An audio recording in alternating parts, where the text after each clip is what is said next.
Olá, turminha, tudo bem com vocês? A nossa videoaula de hoje é sobre as estruturas anexas da pele, tá? Essas estruturas são importantes para o nosso corpo. Está dentro do assunto revestimento do corpo humano. Estamos na segunda unidade com o módulo 2, tá certo? Peguem um livro, por favor. Está na página 207, esse assunto. Bom, quais são as estruturas que são anexas da pele? As unhas, os pelos e algumas glândulas. Hoje nós vamos estudar sobre as unhas, os pelos e algumas glândulas nós vamos estudar numa próxima aula, certo? Vamos lá. Bom, as estruturas anexas da pele. Vamos ver. Quem são as unhas? Aqui vocês podem dar uma olhadinha, até na sua mão também. Vocês podem dar uma olhadinha na unha de vocês, né? Aqui está a unha, aqui está o pelo e aqui está a nossa pele, tá certo? Bom, algumas glândulas, as glândulas sebáceas, que está aqui, é a glândula de gordura, e as glândulas sudoríparas, que é a glândulas que permite o suor, tá? Nós vamos estudar as glândulas numa próxima aula. Hoje nós vamos aprender sobre os pelos e as unhas, quais são a importância deles dois, tá certo? Vamos lá. Bom, as unhas, elas são estruturas formadas por células epiteliais, tá certo? Que são compostas por queratina. E de onde vem essa proteína? Essa proteína, ela vem a partir da formação do ectoderma, que é uma parte da pele, tá certo? Bom, a queratina é uma proteína que permite o quê, Pro? A dureza, tá? A dureza da unha, tá certo? E elas são encontradas nas extremidades do dedo, na pontinha do seu dedo, você pode ver as unhas de vocês. Pro, mas eu roio unha. Bom, se for uma unha normal, você vai dar pra ver nas pontinhas dos dedos, tá? As unhas de você.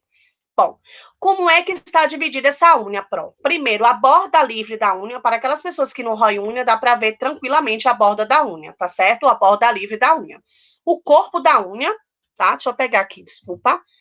Deixa eu pegar aqui uma canetinha para mostrar para vocês. Bom, aqui está a borda da unha, tá certo?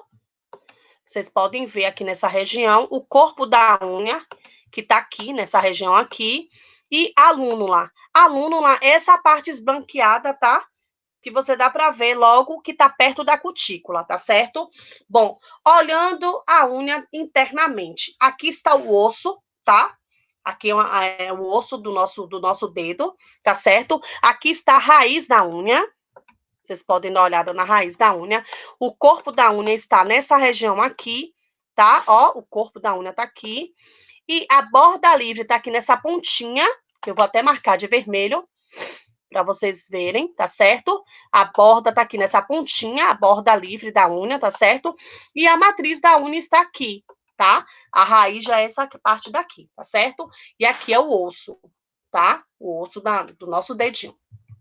Bom, as unhas têm taxa de crescimento mais ou menos de 3 a 4 milímetros por mês. Crescem mais rápido as unhas da mão do que no dedo do pé.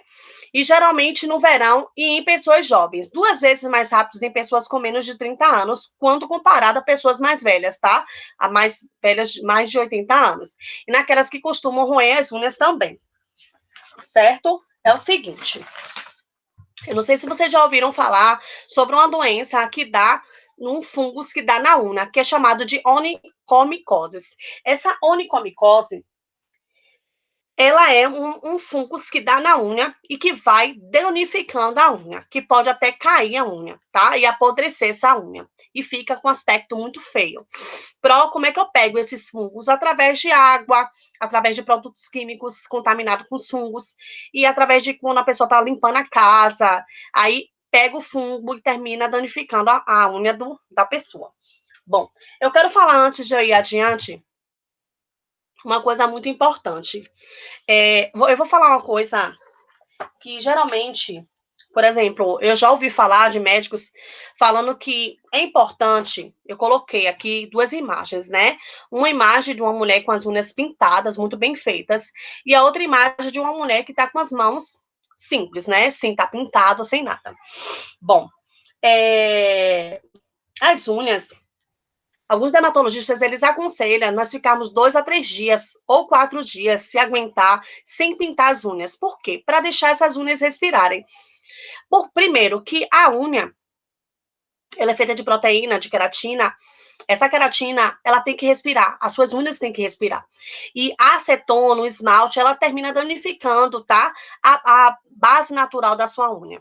Então, é preciso ficar 2 a 3, 4 dias sem estar com esmalte para poder as unhas respirar um pouquinho. Bom, eu quero também falar uma coisa interessante, que geralmente as pessoas não entendem direito qual é a função das unhas. A unha não é só boniteza por estética, tá? A unha, ela tem a função de auxiliar você a pegar objetos finos, pequenos, delicados, como agulhas, alfinetes. Ela também auxilia o quê? Na coceira, quando você se coça o seu corpo. Tem um papel também de proteger os dedos, tá? As pontas dos dedos, tá? E contribui também para a sua sensibilidade, tá certo? A sensibilidade do quê, professora? Dos dedos, tá certo? Bom, agora eu vou falar um pouquinho sobre os pelos. O que são esses pelos, né? Os pelos são estruturas anexas, certo? Distribuídas em todo o nosso corpo. E que é peculiar de ter os pelos? São os mamíferos. No caso, o ser humano, que eu tô falando aqui agora. Ele é distribuído de forma desigual. Tem lugares no corpo que tem bastante pelos, como é o caso da cabeça. Tem outros lugares que não tem pelo quase nenhum, tá? E essas regiões que tem um pelo, ela tem uma função de proteger. Os pelos estão espalhados por todo o corpo e a função desse pelo, no caso, é proteger a pele. Porque, no caso, qual o lugar do nosso corpo que não tem pelos? Existem vários lugares do nosso corpo que não tem pelo. Por exemplo, na palma da nossa mão, na sola do nosso pé, tá certo? E como é que são formados os pelos? Os pelos, eles são formados de queratina, que também é uma proteína, é a mesma proteína da unha, tá certo? E restos de células epidérmicas mortas. Interessante, né? Que o nosso pelo, o nosso cabelo, os pelos do nosso corpo, além de ser formado por essa proteína chamada queratina, é também formado por células epidérmicas mortas. E essas células epidérmicas mortas, quando estão compactadas, elas se formam dentro de um folículo piloso. Esse folículo piloso, que eu vou mostrar daqui a pouco uma imagem mais adiante para vocês, é que faz o cabelo, né, crescer, o pelo crescer. Bom, os cabelos espalhados pela nossa cabeça crescem graças às células mortas queratinizadas. Bom, por exemplo, tem o meu cabelo, tem o seu cabelo. O seu cabelo vai crescer na medida que essas células mortas queratinizadas são compactadas, tá? E elas são produzidas no fundo do folículo piloso. Elas produzem queratina, morrem e são achatadas, formando o nosso cabelo. No caso, eu tô falando do nosso cabelo mesmo, tá? Da cabeça. A cor dos pelos e dos cabelos é determinada pela quantidade de melanina. Lembra que eu falei a vocês no início da aula, da primeira aula, sobre a estrutura do revestimento do nosso corpo, que é a nossa pele? Lembra que eu falei que existia vários tipos de tons diferentes de cor de pele? Que isso também não quer dizer muita coisa, né? Que o que vale é o que está dentro do nosso ser, do nosso coração. Mas, assim, o que diferencia as cores, os tons de pele, é a melanina. Assim também como é o caso dos nossos pelos, do nosso cabelo, tá? Bom, aqui eu vou falar sobre a estrutura agora dos pelos. Ele possui um fio, tá certo? A glândula sebácea também. Isso aqui, gente, aqui tá a pele. Aqui tá a pele, tá a região da pele. Deixa eu pegar a canetinha aqui. Bom, aqui tá a região da nossa pele, certo? A epiderme, a primeira camada, a derme, a camada intermediária, e a ectoderme tá aqui embaixo. É o seguinte, como é que se dá a estrutura do pelo? Primeiro, essa parte aqui externa é o fio, né? E embaixo tem a papila dérmica. Deixa eu pegar aqui. A papila dérmica tem um bulbo do pelo, tá certo? Dentro dessa pele, da nossa pele, no nosso corpo, tem as glândulas sudoríparas e as glândulas sebáceas. E o interessante é quando você demora de lavar o cabelo, tô falando de cabeça agora, tá? Seu cabelo, você demora de lavar esse cabelo, o que que acontece com esse cabelo? Ele começa a cair, só que ele cai da onde? Ele cai a partir daqui? Pronto, não, ele cai a partir daqui, ó. Das glândulas sebáceas e da papila dérmica, ele cai da raiz. que a gente chama de raiz, né? E aí sai uma pontinha branca. Essa pontinha branca é porque tem glândula sebácea, uma gordurinha, tá? Bom, como é a estrutura do fio internamente? Como é que é internamente esse fio? Ele tem uma medula, tem um córtex e tem a cutícula do fio, tá certo? Vamos mais adiante. Bom, qual é a função do pelo? A função do pelo é de proteção, de proteger a nossa pele, de termorregulação. Quando você está com a temperatura muito baixa, você está sentindo muito frio, o que vai acontecer? Os pelos vão arrepiar, vai tentar regular essa temperatura. E também o pelo permite a percepção do ambiente, tá? Através dos seus pelos, vocês conseguem captar até quando vocês estão assustados, com medo. O que acontece com o pelo? Há um arrepio, tá?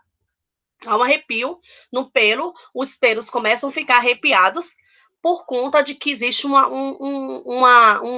gatilho, tá? Na liberação dos seus neurônios, para que o seu pelo fique arrepiado quando você sente medo, quando você está assustado, ou então quando você está com muito frio. Bom, qual é a função dos pelos? Tá certo? Existe pelos, eu coloquei a imagem desse homem aqui para ficar parecendo um pouco do livro de vocês, da página 208. Vocês podem ver que existe pelo em tudo quanto é lugar nesse homem, né? Tem na sobrancelha, que o livro chama de supercílios. Qual é a função dos cílios e dos supercílios de cada pessoa, do ser humano? Ele tem a função de quê? De proteger os olhos contra o suor, contra qualquer água que desça, que escolha diretamente no olho, entrada de partículas estranhas no olho, tá certo? E também os cílios e os supercílios permitem o quê? A captação de claridade, quando está a claridade demais, muito intensa, o que você faz? O seu olho bate mais forte, né? Mais rápido. Bom, os pelos do nariz, que incomodam muitas pessoas quando vai chegando a certa idade, né? Que os pelos ficam grandes. Eles auxiliam na proteção do sistema respiratório, para proteger o sistema respiratório, tá?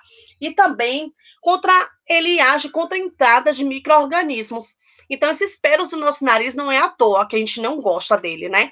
Mas ele impede corpos estranhos entrar dentro do seu nariz. Bom, e os cabelos? Para que servem os cabelos do corpo? Né? Para que servem os cabelos na minha cabeça, na sua cabeça? Serve para quê? Para proteger a cabeça da exposição solar. Mas tem gente que fica careca, mas não nasce careca. Quer dizer, pode até nascer careca, né? Mas depois o cabelo nasce. Com o passar do tempo, o cabelo vai nascendo, vai surgindo. Por exemplo, eu nasci careca. Hoje eu tenho cabelo para 2 cabeças. Mas assim, o que é essa calvície? Geralmente a calvície dá mais em homens, tá? Mas a calvície é o quê? A falta de cabelo, né? A perda de cabelo nessa região, né? Na cabeça. Por que isso acontece? Geralmente acontece com um problema relacionado a um hormônio masculino, que é a testosterona, tá?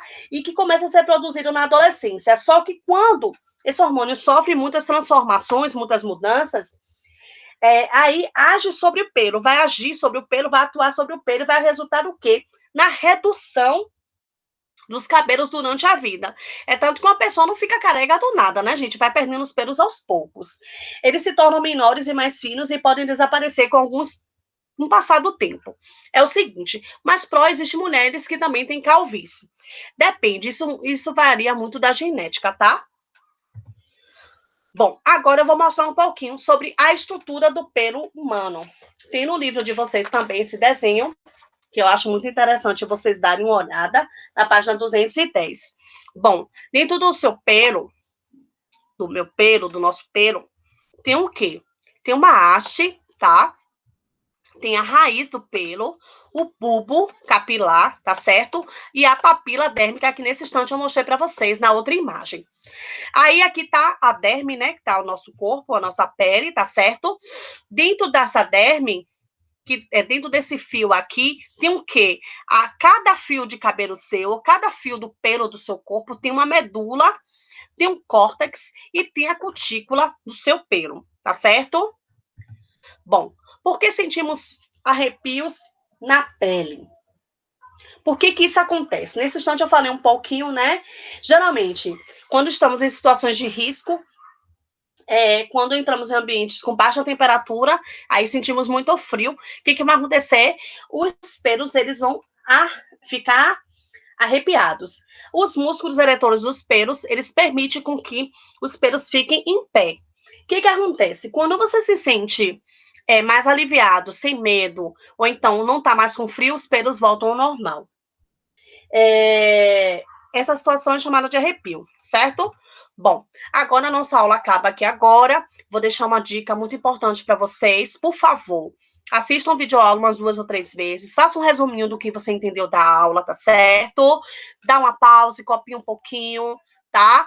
Faz a leitura do livro na página 207 até 210. Tá certo? Responda essa atividade no caderno, copia uma atividade e responde no caderno, tá certo? As respostas vocês vão encontrar nas aulas que eu falei hoje, no horário nessa explicação da aula, e no livro tem as respostas. Um forte abraço para vocês, fiquem com Deus.